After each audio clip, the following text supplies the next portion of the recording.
이제 곧 구정이 시작됩니다. 여러분들 예배를 마치면 또 고향으로 많은 분들이 내려가실 텐데 여러분들 안에 은혜와 평강이 있으시기를 간절히 축원합니다. 우리가 고향을 생각해 보면 늘 마음이 설레고 또 웃음도 나오고 기쁘고 즐겁습니다. 그런데 이 고향으로 돌아간다는 것은, 우리가 집에 돌아간다는 것은 어찌 보면 과거로 돌아가는 거예요. 우리는 고향을 생각하면 명절만 다가오면 나도 모르게 과거의 생각들이 막 올라와요. 여러분 그렇죠? 안 그렇죠? 과거에 있었던 일들이 나도 모르게 막 떠오르고, 고향집들, 또 과거에 어머니 아버님과 함께 했던 일들, 아무튼 이 과거의 기억들이 요즘 제일 많이 여러분들에게 올라올 때예요. 고향으로 향할 때면. 그래서 사실은 이 고향으로 향하는 길은 과거로 시간 여행을 하는 것과 동일한 그런 여행이라 볼 수 있어요. 과거, 내가 살던 곳으로 돌아가는 거예요. 그래서 내가 과거의 기억들이 정말 좋고 행복한 사람이라면은 고향 가는 것이 뭐 즐겁고 막 기쁘고 그럴 거예요. 그렇지만은 그렇지 못하다면, 많은 아픔이 있었던 과거라면 우리는 고향 가는 길이 즐겁지 않아요. 무거워요. 또 만나야 되네. 그 왼수. 응? 저거 죽지도 않아. 그러면서 네. 많은 아픔을 안고 무거운 마음으로 우리가 이제 갈 수밖에 없어요. 그래서 우리가 1년에 2번씩 계속 이런 일을 겪고 있기 때문에 저는 여러분들에게 오늘 그런 말씀을 준비했어요. 기억이 치유가 돼야 된다. 그렇지 않으면 계속적으로 이렇게 반복될 수밖에 없는데, 이렇게 우리가 언제까지 살 것인가? 여러분, 오늘 짧은 시간이지만 오늘 말씀을 통해서 여러분들 안에 있는 기억들이 치유되시기를 간절히 축원합니다. 이제 기억이 치유가 되어야 돼요. 언제까지 그거 안고 살 거예요? 고향 가는 길이 정말 진심으로 행복한 길이 되어야죠. 자, 오늘 본문 말씀 보시면 여러분들이 잘 알고 있는 말씀입니다. 예수님께서 자기 고향 나사렛에 방문을 하셨어요. 왜 가셨는지에 대해서는 오늘 시간이 없어 설명 못 드리는데, 마태복음 12장에 보면 이제 여러 가지 가버나움에 있었던 능력을 행하신 일들, 그래서 바리새인들이 귀신의 왕이 붙들려서 이런 일을 행한다, 뭐 여러 가지 일들이 있어가지고 가족들이 방문했고 또 가족들을 만나주지 않았고 뭐 이런 있었어요. 아무튼 지금 예수님께서 여러 가지 이유 때문에 고향을 가시는 거예요. 가셔서 아마 성경에 기록되지 않지만 가족들을 만나시고 대화를 나누신 다음에 그 다음에 안식일이기 때문에 회당에 가셔서 말씀을 증거하셨어요. 오늘 그 내용이 나오는데 주의 말씀이 너무 놀라우니까 사람들이 굉장히 놀랍죠. 자, 53절로 54절이죠. 읽어보겠습니다. 시작. 예수께서 이 모든 비유를 마치신 후에 그곳을 떠나서 고향으로 돌아가사 그들의 회당에서 가르치시니 그들이 놀라 이르되 이 사람의 이 지혜와 이런 능력이 어디서 났느냐. 너무 놀랐어요. 이런 설교는 들어보지 못했다. 도대체 이런 설교, 이런 지혜와 능력이 어디서 났느냐 놀랐어요. 그러면 놀랐으면 그 다음에 반응이 어떻게 됩니까? 은혜 받았다 그러고 예수님이 당신이 누구냐고 그러면서 뭔가 그분의 메시아성을 인정하고 그분과 교제를 나누고 그리고 그 분위기가 있어야 되는데, 그런데 이상한 것은 말씀 들을 때는 막 놀랐다고 막 그랬는데 돌아오는 반응은 싸늘하죠. 예수님을 배척하죠. 자, 55절로 57절 상반부 읽어보겠습니다. 시작. 이는 그 목수의 아들이 아니냐. 그 어머니는 마리아, 그 형제들은 야고보, 요셉, 시몬, 유다라 하지 않느냐. 그 너희들은 다 우리와 함께 있지 아니하냐. 그런즉 이 사람의 이 모든 것이 어디서 났느냐 하고 예수를 배척한지라. 참 이상한 반응이 나와요. 말씀을 가지고 은혜 받았고 놀랍고 그렇으면은 다들 존경하고 뭐 예수 그리스도를 그 자리에서 믿지 못하지만 존경하는 반응이 나와야 되는데 갑자기 싸늘해져요. 예수님께서 지금 말씀에 무슨 문제가 있는 겁니까? 설교하면서 그들의 감정을 뭐 건드린 겁니까? 그렇다고 한다면 바리새인들처럼 이런 반응이 나올 수 있어요. 하지만 주님은 그렇게 말씀하지 않으셨습니다. 그들이 다 그 지혜에 놀라고 다 놀랐어요. 은혜 받았습니다. 그렇다고 한다면 왜 이런 반응이 나올까? 왜 그들이 이런 반응을 지금 하는 겁니까? 왜 갑자기 예수님을 배척하고 누가복음에 나가보면 예수님을 막 벼랑 끝으로 몰고 가서 죽이려고 그러고. 왜 그래요? 이유가 뭡니까? 말씀에 은혜 받았는데 왜 이런 행동이 나옵니까? 그것은 그들이 가지고 있었던 기억 때문에 그래요. 기억. 그들은 예수님을 잘 알고 있었습니다. 왜냐하면 같은 마을에서 함께 살았기 때문이죠. 예수님의 가정은 부유한 가정이 아니었습니다. 가정이었던 그 요셉은 목수였고, 하나님께서 요셉을 일찍 불러가시자 예수님은 일찍부터 가정을 책임졌습니다. 목수 일을 하셨죠. 그때 그 고향 사람들은 예수 그리스도가 목수의 일을 했던 것을 다 알고 있었어요.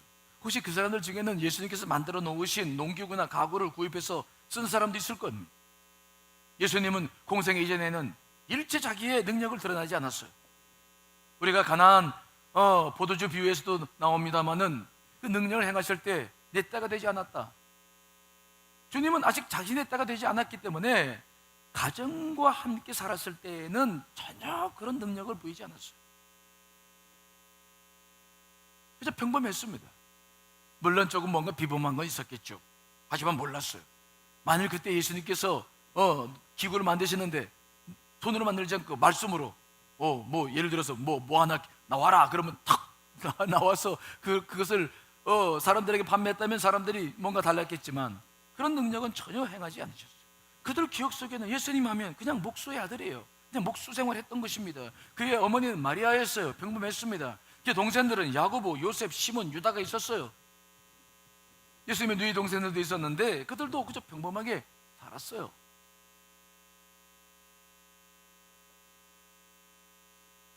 그들은 설교 들을 때는 많은 놀람과 능력을 경험하며 놀랬지만, 그러나 그들은 메시아로 예수 그리스도를 인정하지 않을 뿐만 아니라 오히려 바리새인들이 주장했던 것처럼 귀신의 왕 바알세불에게 사로잡힌 것이 아니냐라고 하면서 예수 그리스도를 배척하죠.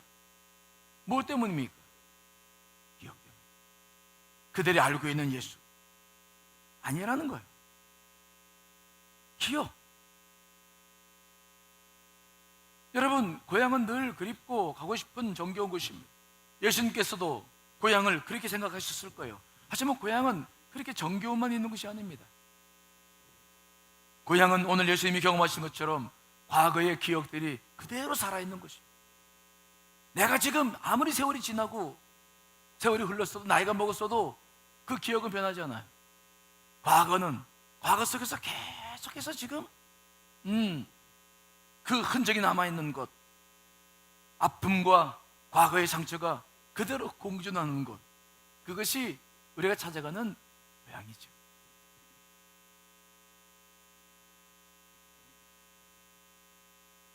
오늘 우리가 기억해야 될 것은, 그럼 이 기억이라는 것을 어떻게 치유해야 할 것인가 하는 거예요. 어떻게 하면 우리가 이 기억 속에서 자유로울 수 있을까?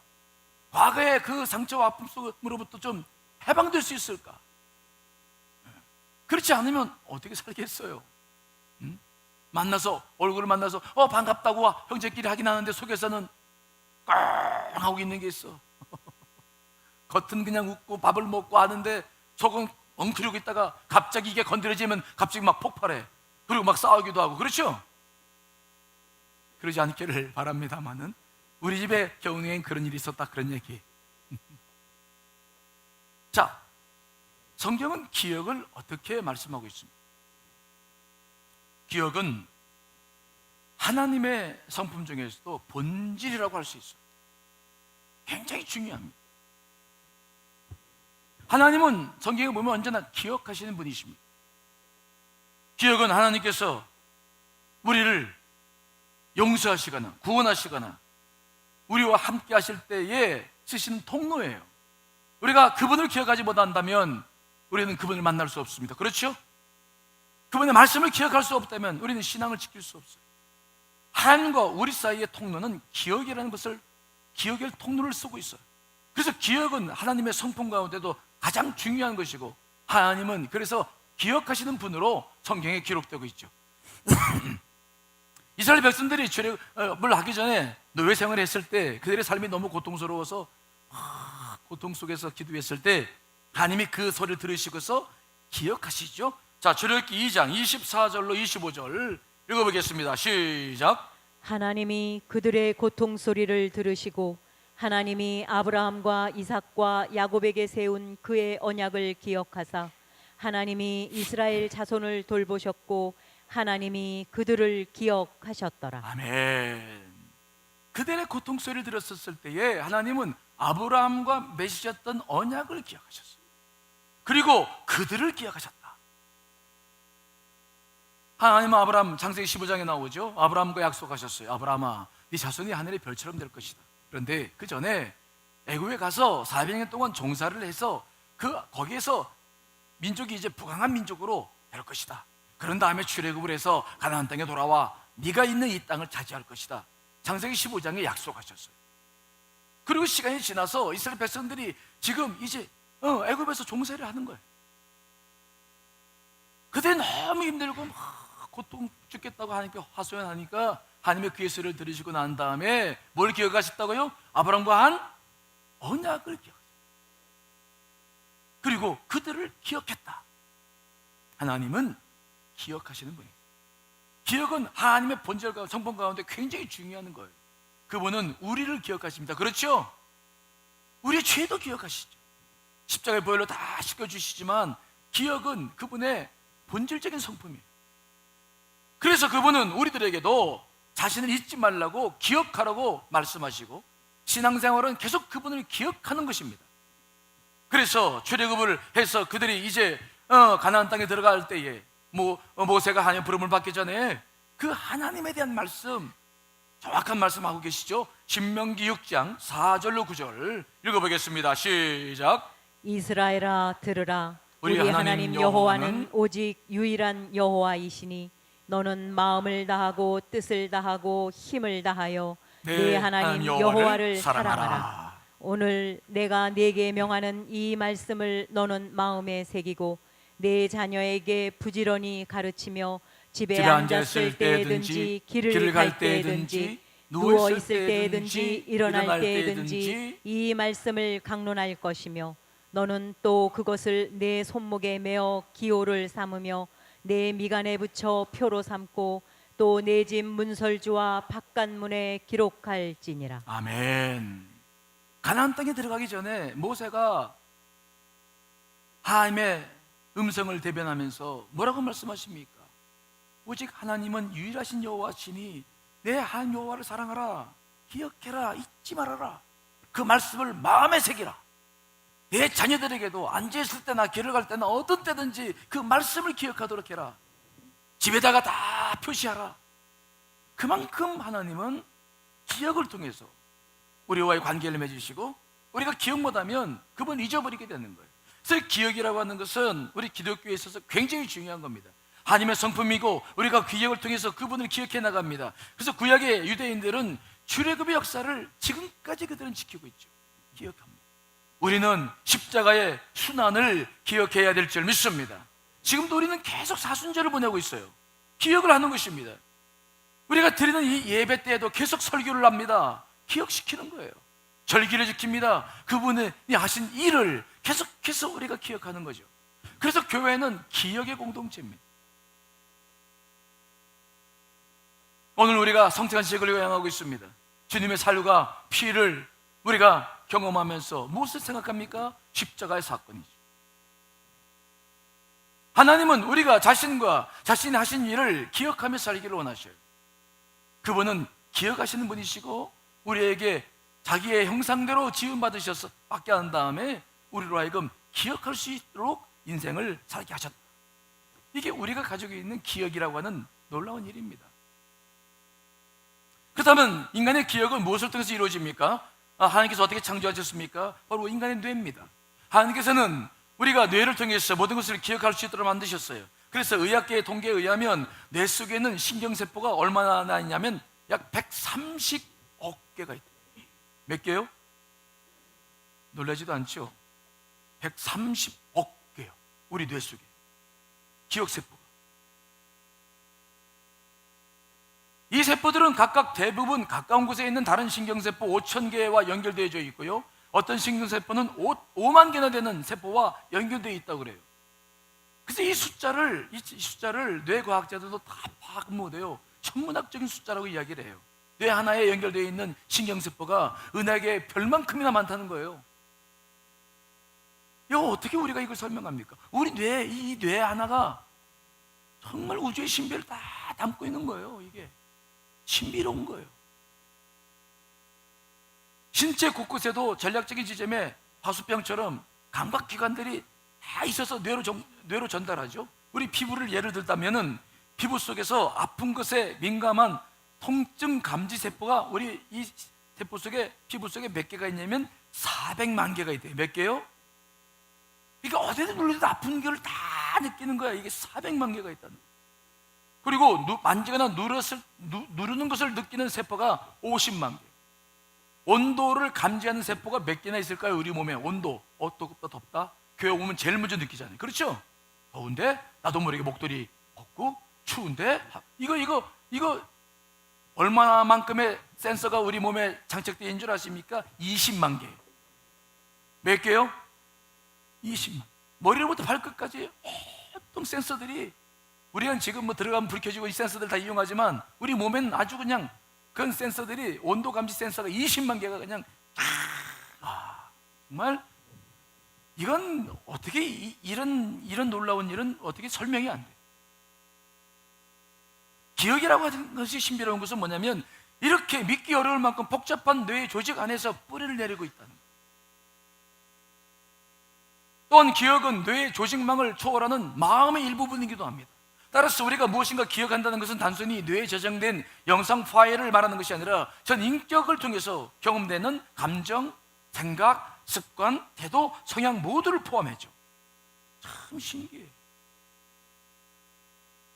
그래서 시편 8편에 보면 시편 저자는 말합니다. 인간을 하나님보다 조금 못하게 창조하셨다. 우리로 하여금 과거의 모든 지식을 모으고 상상력을 발휘하여서 새롭고 놀라운 미래를 창조할 수 있도록 이 기억은 참으로 놀라운 선물이 아닐 수 없어요. 자, 시편 기자가 감탄한 내용을 한번 읽어볼까요? 시편 8편 5절, 6절, 9절 읽어보겠습니다. 시작. 그를 하나님보다 조금 못하게 하시고 영화와 존귀로 관을 씌우셨나이다. 주의 손으로 만드신 것을 다스리게 하시고 만물을 그의 발 아래 두셨으니 여호와 우리 주여, 주의 이름이 온 땅에 어찌 그리 아름다운지요. 참으로 놀랍습니다. 여러분과 제가 놀라운 존재라는 것을 감사하실 간절히 축원합니다. 놀라워요. 이거 만들 수도 없어요. 인간이 로봇을 만든다고 하는데 이거 놀라워요. 그런데 문제는 뭡니까? 안타까운 사실은 뭡니까? 아담과 하와가 선악과를 따먹고 함께 죄를 지음으로 말미암아 이 놀라운 인간의 기능들이 타락하기 시작한 거예요. 우리의 기억도 그때 타락했습니다. 아담의 타락으로 인간의 영이 죽었습니다. 또한 인간의 이성과 감정과 의지와 함께 육체도 함께 타락하고 말았습니다. 따라서 인간 전체에 걸쳐 영향력을 미치고 있는 기억의 기능도 타락했어요. 하나님의 놀라운 섭리부터 시작해서 다 기억해야 되는데 우리는 하나님은 다 잊어버려요. 쉽게 잊어버려요. 주의 말씀도 쉽게 잊어버려. 그럼 뭔만 기억하느냐? 여러분들이 기억하고 싶은 것만 기억해. 그렇죠? 그리고 내게 상처를 주거나 피해받은 것 중심으로 이 기억이 작동하기 시작하는 거예요. 이게 기억의 타락이라고 우리가 부르는 것인데 좋은 일은 다 잊어버려. 쉽게 잊어버려. 근데 안 좋은 일은 여러분 머릿속에 기억됩니까? 안 됩니까?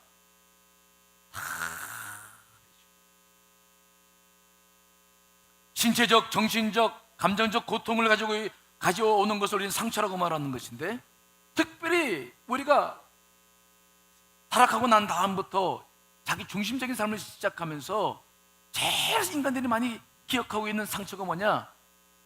통계에 의하면 거부당하는 거예요. 뭐라고요? 거부. 누군가 교회 왔는데 인상 한번 찡그렸어. 그 사람은 지금 이 눈이 가려워서 지금 찡그린 건데 그걸 본 사람은 목사님 날 싫어하네? 말도 하지 않았는데 그것은 지금도 기억해. 거부당하는 거야. 그렇게 우리는 상처에 민감해요. 하나님의 은혜와 좋은 걸 기억하지 않아. 전부 엉뚱한 것만 기억해요. 수주심 받은 거, 내가 수치당한 거, 이거 절대 잃어버리지 않아요. 내가 두려움을 느꼈던 거, 그 상황, 그때 누구를 만났더니 막 두려워, 그 사람 만나고 싶지 않아. 두려움은 기억의 뿌리예요. 그거 절대 잊어버리지 않아요. 증오심, 나를 무시하고, 나에게 교만하게 했던, 나를 부당하게 했던 그 증오심도 우리는 잊을 수 없어요. 근데 문제는 뭡니까? 우리들에게 가깝게 이렇게 상처를 주는 사람들은 다 누구냐면은 우리와의 관계에서 제일 가까운 사람들입니다. 누굽니까? 우리 부모님, 우리 형제들이에요. 그렇죠? 여러분 친구들입니다. 여러분 학교 선생님들입니다. 여러분 주변의 교우들입니다. 우리랑 관계가 없는 사람들이 상처를 주는 건 받지도 않아. 왜? 다 잊어버려. 그런데 우리에게 상처를 주는 사람들은 전부 가까운 사람들입니다. 그런데 생각해 봅시다. 여러분들의 부모님들이 여러분들의 상처를 주신 일도 있어요. 하지만 생각해 보십시오. 그분들이 상처만 줬습니까? 지금까지 나를 낳아서 기르시고 지금까지 나를 기르시느라고 얼마나 많은 노고를 하셨습니까? 그러셨죠? 근데 우리는 꼭 그분의 은혜는 다 잊어버리고 그분이 상처된 거, 형제들끼리 서로 똑같이 대해주지 않고 했던 이런 것들, 저도 지금 그런 거 기억해요. 네, 있어요. 저도 형님, 큰 형님만 생각하는 우리 어머님, 아버님, 네, 맏형들이요, 잘 하십시오. 네. 부모님이 사랑 베푸는 건 너무 많은데 기억이 타락했어. 또 꼭 내게 상처가 된 것은 이것만 기억해요.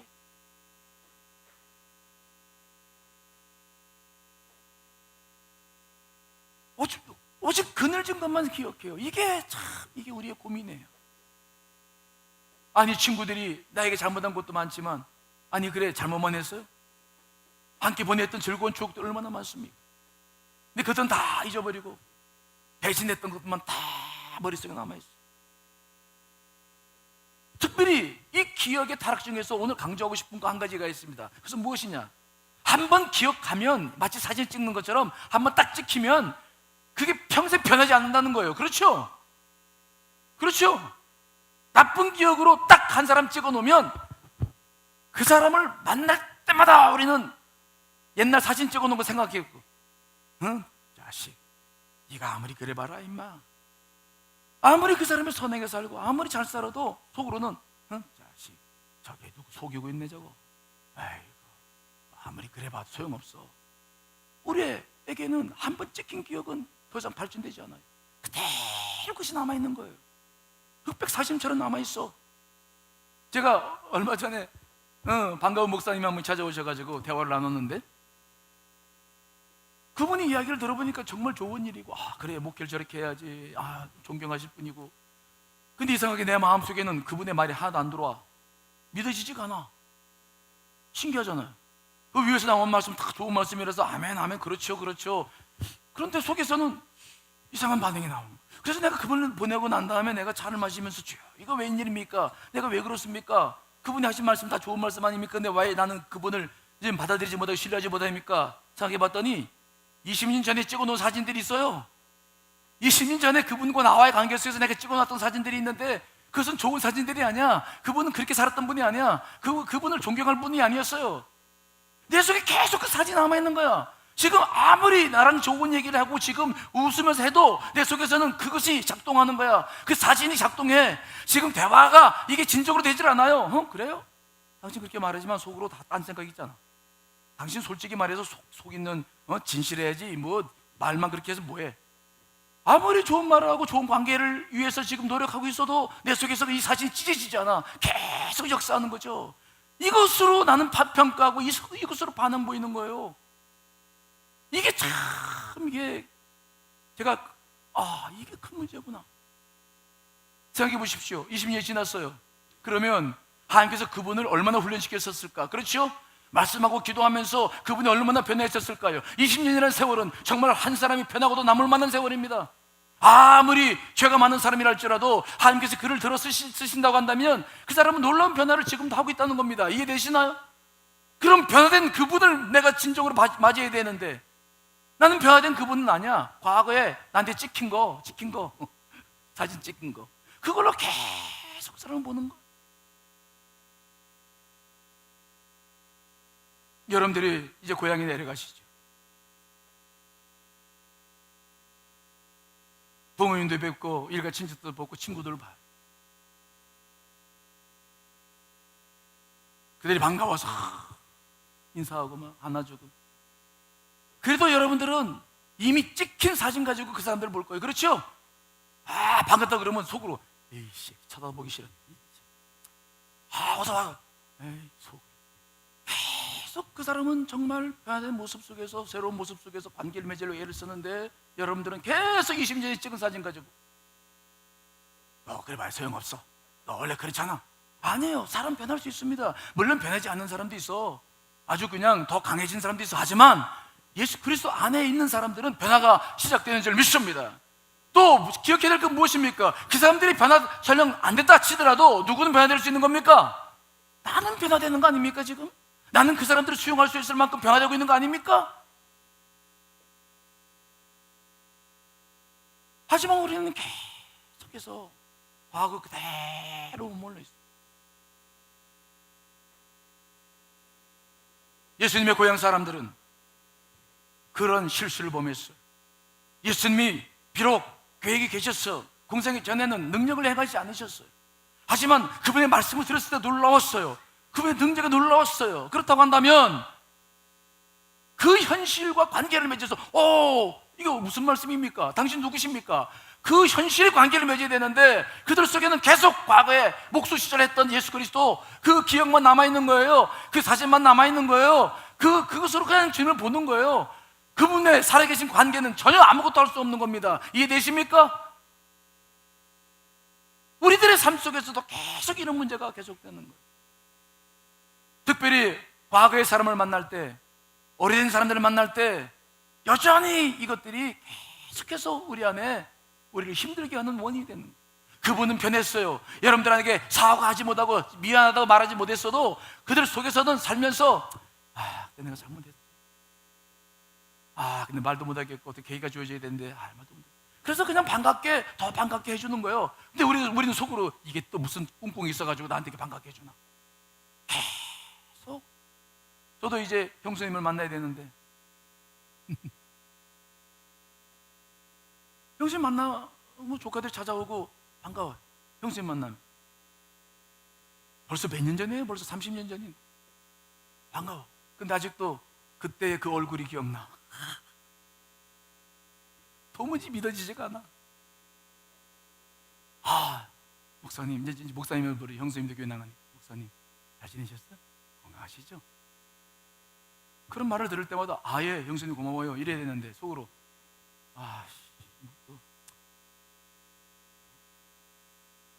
왜 이래야 되는 거야?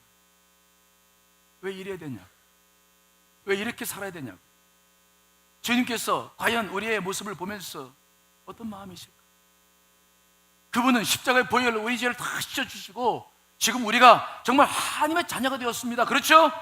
지금 죽어도 천국에 들어갑니다. 하나님은 십자가의 보혈로 우리 죄를 다 씻겨주시고 우리를 예수 그리스도처럼 우리를 보시는데 우리는 계속해서 아직도 옛 사진을 찍지 못하고 그냥 그렇게 사는 거예요. 거기 갇혀 사는 거예요.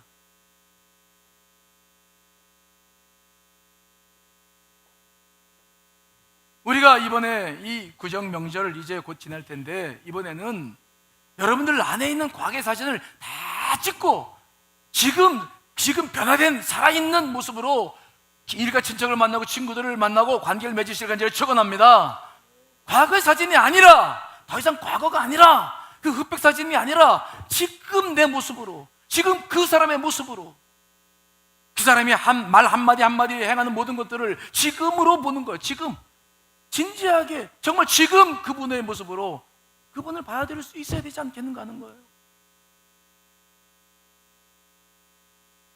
그러려면 우리가 어떻게 해야 되는가? 제가 일부 때 금요차례 때 했던 것처럼 했더니 이게 잘 안 되더라고요. 이 주일날 시간이 쫓기고 오늘 성찬도 있고 그래가지고 오늘은 2부는 좀 방을 바꾸는데 그래도 해야 돼요. 제가 지난 시간에 말씀드렸죠. 설교 시간은 누구와 입맞춤하는 시간입니까? 여러분과 깊은 대화를 해야 돼요. 여러분 듣고 있지만 그렇지 않습니다. 여러분 영안에서 벌써 설교를 통해서 지금 많은 반응들이 올라오고 있어요. 이것들이 정말 주님과 함께 교제로 이게 승화돼야 돼요. 이 시간이 아니면은 우리는 예배를 통해서 그분을 만날 수 없습니다. 자, 어떻게 하면 좋을까? 어떻게 해야 우리가 이런 과거의 사진들을 좀 찢고 새롭게 일어날 수 있을까? 예전에, 오래전에 미켈란젤로가 만들었던 조각, 유명한 조각이 피에타라는 조각입니다. 마리아가 십자가에 죽은 예수 그리스도를 안고 있는 유명한 작품이죠. 근데 어떤 사람이 저 작품에다가 막 손상을 입혀가지고 미켈란젤로 예수님의 얼굴이 손상을 받았어요. 세계적인 작품인데, 그래서 막 세계적인 조각가들을 다 불러 이탈리아로 불러 모아가지고 이제 복원 작업을 시작하는 거예요. 근데 여러분, 그 복원 작업을 어떻게 한 줄 아세요? 우리가 그 과정은 잘 모르지만 이건 중요해서 말씀드립니다. 복원 작업 어떻게 했느냐? 세계적인 조각가들이 다 모여가지고 미켈란젤로의 그 피에타 저거를 복원시키는데, 제일 먼저 한 일은 뭔지 아세요? 오자마자 그 피에타의 그 상을 복원하는 게 아니었어요. 몇 개월 동안 계속 그 미켈란젤로가 만드는 피에타를 감상하는 거예요.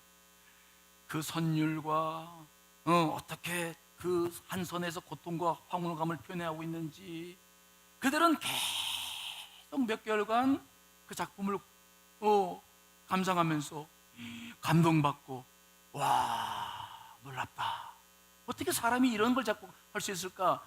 그들은 손을 보면서도 막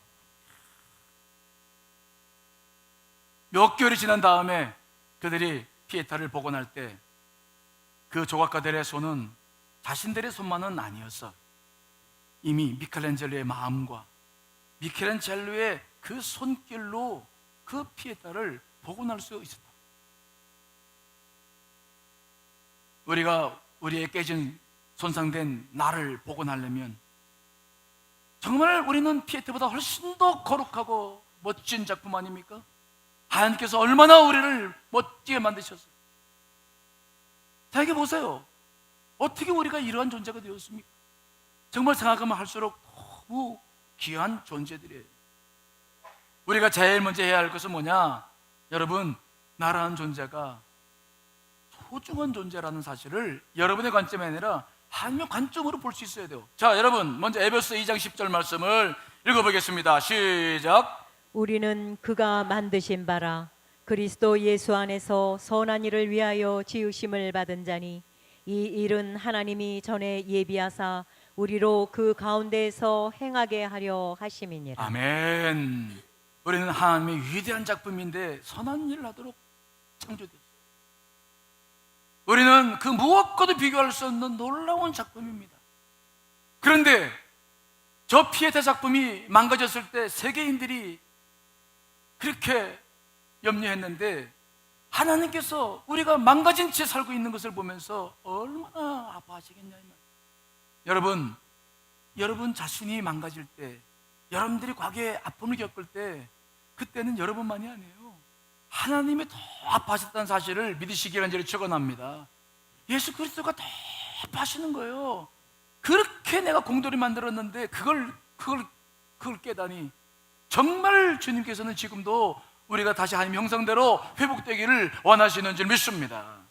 간절하게 우리를 원해요. 우리는 그렇게 작은 존재가 아닙니다.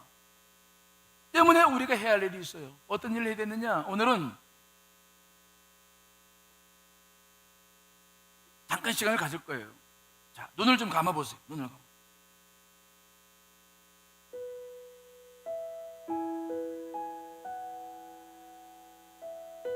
여러분, 우리가 해야 할 일은 예수님에게 여러분들이 겪었던 그 아픔들을 소상하게 이야기하는 게 중요해요. 여러분, 상처를 겪었던 일이 언제 있었습니까? 과거의 집을 한번 생각해 보세요. 그 장소가 중요합니다. 여러분들에게 화를 내고 손찌검을 했던 사람의 얼굴을 떠올려 보세요. 그 사람의 얼굴도 자세히 보세요. 어떻게 생겼습니까? 그때 그 표정이 기억나십니까?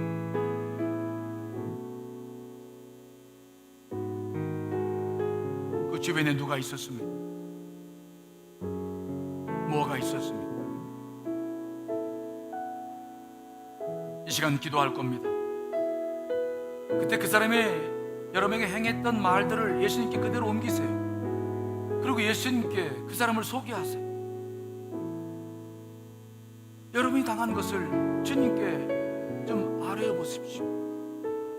이 시간은 그저 상상의 시간이 아니라 이미 영적으로 우리와 함께 계신 그분이 여러분 영 안에서 역사하는 시간입니다. 자, 이 시간 상처 있었던 그때 일들을 기억하면서 다 같이 잠시 기도하시겠습니다.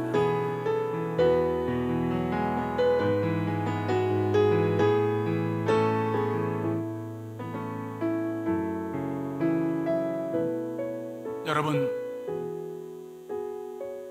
그때 일들을 소상하게 말씀드려 보십시오.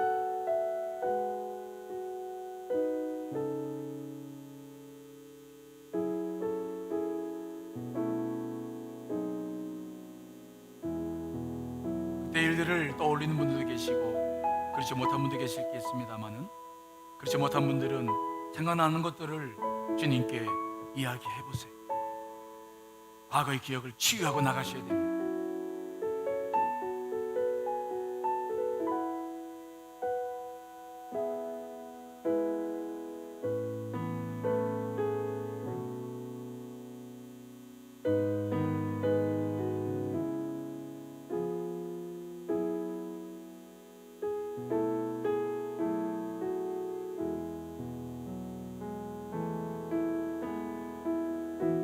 그 사람들도 하나님이 만들어 놓으신 작품이죠.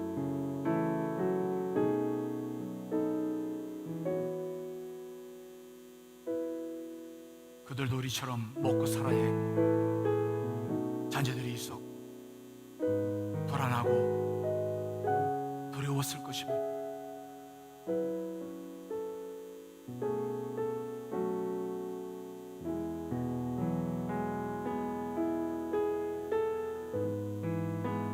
주님께서 하시는 말씀도 들어보십시오.